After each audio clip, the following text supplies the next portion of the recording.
the release of Overwatch 2, the periodical launch of new heroes has started again. And while that is very exciting for us players, the question is, where is our roster going? Let's have a look.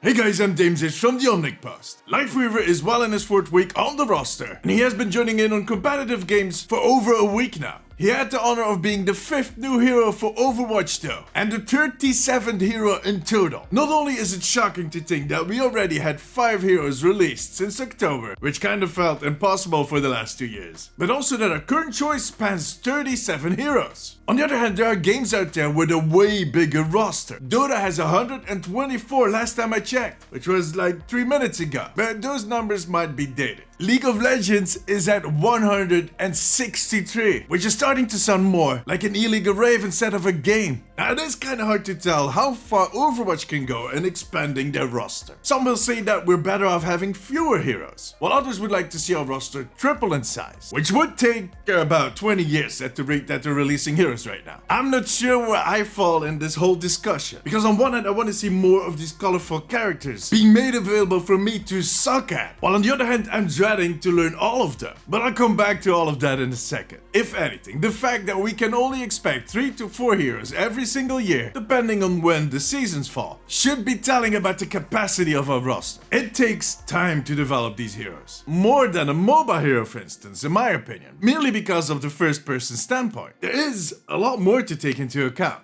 You're not convinced? Well, look at Ashe. The sight on her weapon had to be revised at least 3 times already, because it impacts the gameplay. So let's just say that the amount of work for every single hero will limit the number of heroes we can have in our roster. And I joked earlier that I dreaded learning over 100 heroes, but there's actually some truth to that. Because new players that come into a game with a roster of 100 heroes, they have their task cut out. It will definitely raise the threshold for new players to join in. On the other hand, a game with a wide roster is very appealing, especially in the case of Overwatch, where they make a huge attempt to have characters that appeal to different people. Heroes of all walks of life, for players of all walks of life. They should make that into a t-shirt. I wouldn't buy it, but they should make it.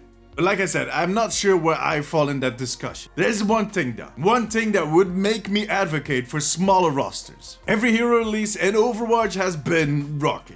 Not Rocky the boxer from the movies, just kind of bumpy. Bumpy is a better word. Wait, isn't Bumpy also a boxer?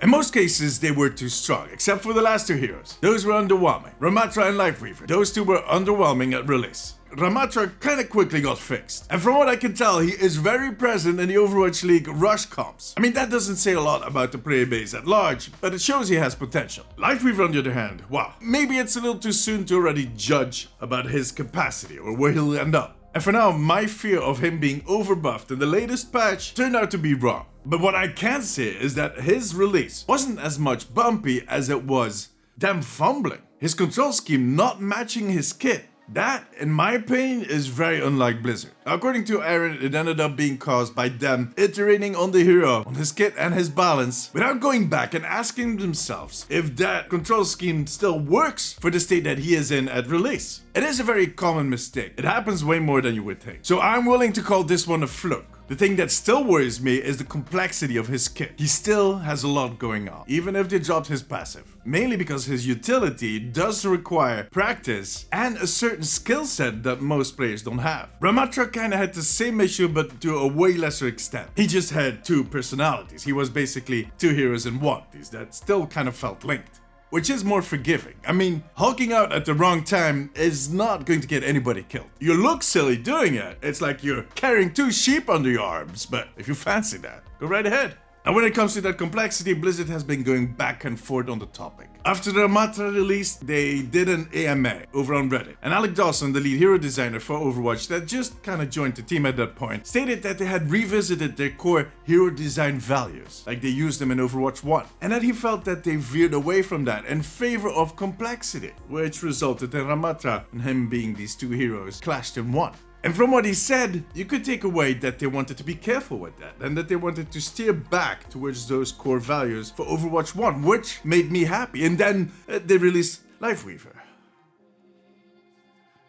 Now you could say, D, come on, that hero was almost done when they made that statement. They're looking forward beyond this hero. Maybe. Maybe you're right, but I personally think it's never too late to pivot. I think it might be better to pivot a few months before release than to have to rework it completely in 6 months. And on top of that, Aaron Keller stated in his latest director blog that we actually could expect more of these types of heroes. More of this complexity where they threw a lot of different abilities into one hero instead of making them different heroes, like they did with Hanzo and Genji back in the day.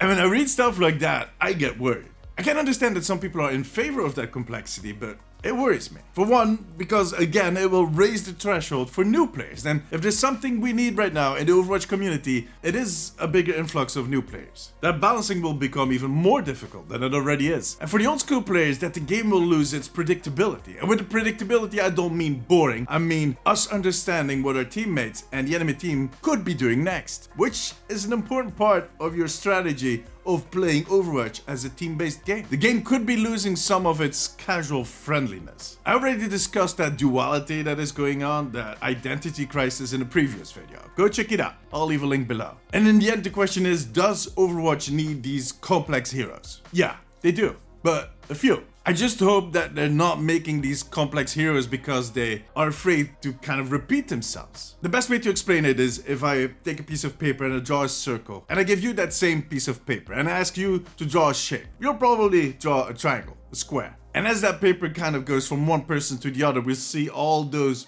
basic shapes being covered until we run out of basic shapes. At that point, the person that gets the paper has two choices. Either they draw a shape that someone else has drawn, and maybe they add something to it, a certain twist, or they go really crazy on that piece of paper and they kind of make up a name. It's a triangle dottleton. If that really is a shape, that would be impressive. My point being that imagination, creativity, isn't necessarily about being complicated or crazy. It's a mistake I see a lot in the gaming industry. But the most original art, the most original games are often very simple, but they kind of deliver it in a very unique way. And I think that is what we need in Overwatch. Not every hero needs to be crazy. They need to be fun, and they need to be appealing. I really hope they realize that. I'm pretty sure they do. Look, it is way easier to make a video where I talk about this than actually doing the job. So I have nothing but respect for the designers. They have a huge challenge ahead of them. And the stakes are really high. While the circumstances are not the best, we also discussed that in the previous videos. But I can't wait what they come up with. And if they can keep the heroes simple but interesting as they did in Overwatch 1, they can make that roster as big as they want. 250 heroes. Bring it! But what do you guys think? Do we need a lot more complex heroes in Overwatch? And how many heroes can we have on the roster before Overwatch turns into a marching band? How many people are there in a marching band? I have no idea. Let me know in the comments. Join me during my streams on twitch.tv/DamesTV and make sure to subscribe for more updates on Overwatch.